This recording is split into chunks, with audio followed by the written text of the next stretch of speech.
Pertama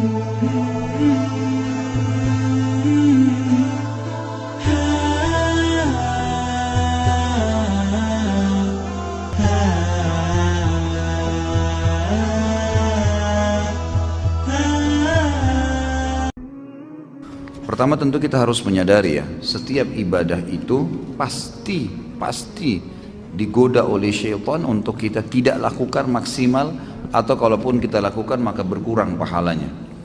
Maka tentu saja kita harus bisa melawan itu, atau harus bisa melawan, tidak boleh kita diamin, tidak boleh didiamkan.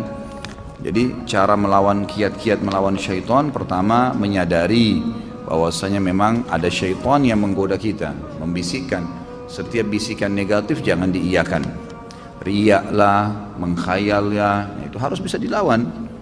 Yang kedua, kita belajar konsentrasi. Konsentrasi itu dengan tenang ya. Konsentrasi itu kan akan bisa didapat. Konsentrasi itu bahasa sederhananya sebenarnya sih tenang dalam melakukan sebuah perbuatan ya gitu.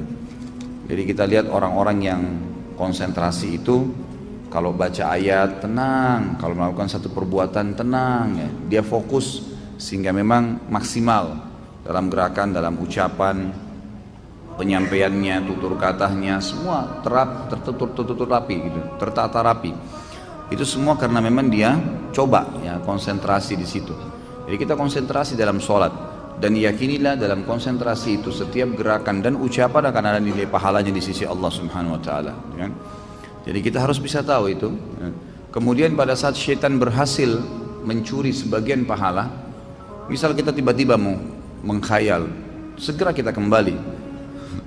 Karena Uthman bin Abi Mad'un radhiyallahu anhu berkata dalam sebuah riwayat Bukhari, "Ya Rasulullah, saya setiap kali sholat, sering kadang-kadang saya menghayal, kadang-kadang saya kembali."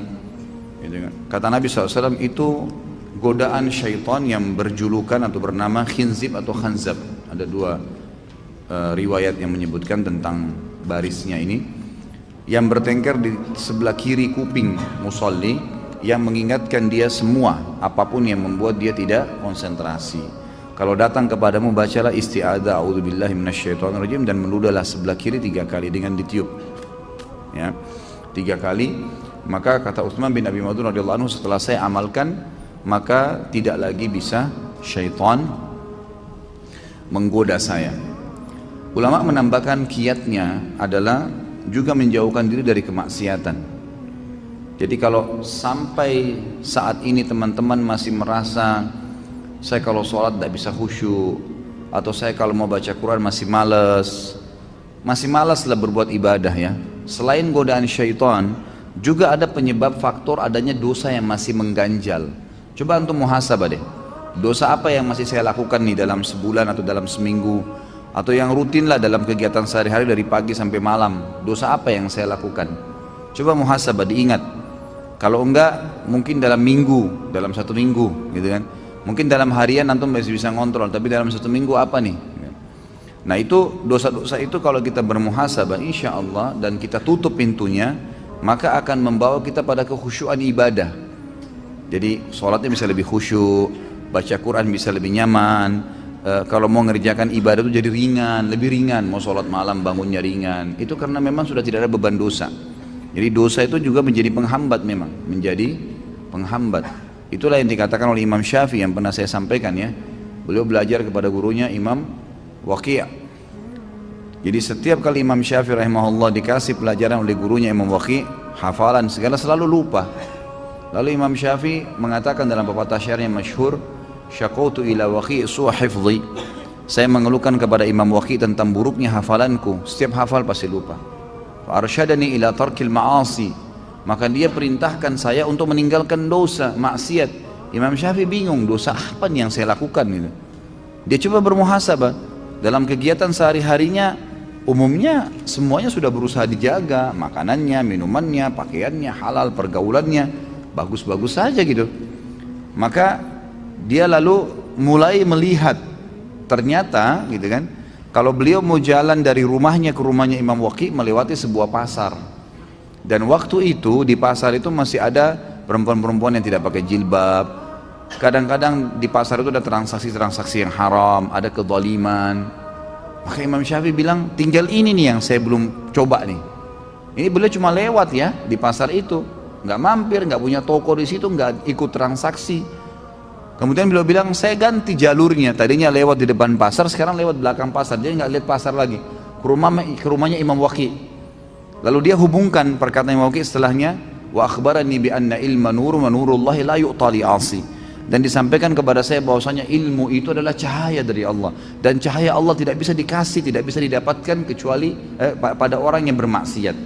Dia bilang, setelah saya ubah jalur jalan saya itu, maka saya temukan kalau saya buka kitab, kata Imam Syafi'i, buka kitab, maka saya tutup sebelahnya, karena kalau saya buka seketika saya hafal semuanya, gara-gara meninggalkan kemaksiatan. Jadi memang dia bisa menjadi penghambat itu.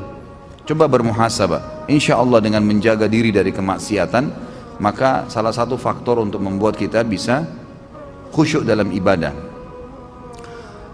Yang berhubungan dengan pertanyaan ini, ya, tidak boleh kita mengulang-ulangi sholat kecuali ada udzur syar'i, batal, keluar angin, tiba-tiba teringat belum wudu, tiba-tiba baru sudah sholat, sementara sholat asar misalnya ternyata baru terdengar azan, belum masuk waktu, berarti itu harus memang dibatalin.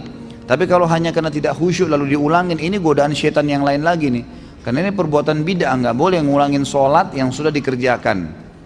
Karena sudah dikerjakan udah nggak boleh lagi, ya tidak khusyuk, itu konsekuensinya, resiko kita. Makanya kita harus fokus, gitu kan? Fokus. Masa teman-teman sekalian kalau diundang oleh wali kota datang, kita betul-betul mengatur kata-kata kita, bahkan kita khawatir kalau ada satu kata yang terpelintir salah, gitu. Masa kita sama Allah Subhanahu Wa Taala tidak bisa menjaga itu? Jadi jangan diulangin ya, nggak boleh ngulangin sholat secara khusus, apalagi ya berhubungan dengan masalah sholat nih, nggak boleh diulangin kecuali ada udzur syar'i. Misal belum masuk waktu tadi, gitu kan? Maka baru masuk waktunya ya kita batalin, kita sholat lagi. Atau sudah selesai sholat ternyata memang belum masuk waktu, atau tidak punya wudu, atau salah kiblat, hal-hal yang mendasar itu diulangin, gitu kan. Tapi kalau enggak, maka setahu saya nggak boleh, itu was-was ya. Apakah saya kena penyakit was-was? Ya jelas penyakit was-was, dan saya sarankan yang bertanya ini membeli buku yang pernah saya bawain, itu judulnya bahaya penyakit was-was, dan disitu ada solusi-solusinya, terbitan Pustaka Tazkiyah, harganya kurang dari Rp20.000. Baca dan insya Allah mudah-mudahan poin-poin di dalam buku itu akan bisa memberikan jawaban kepada Anda.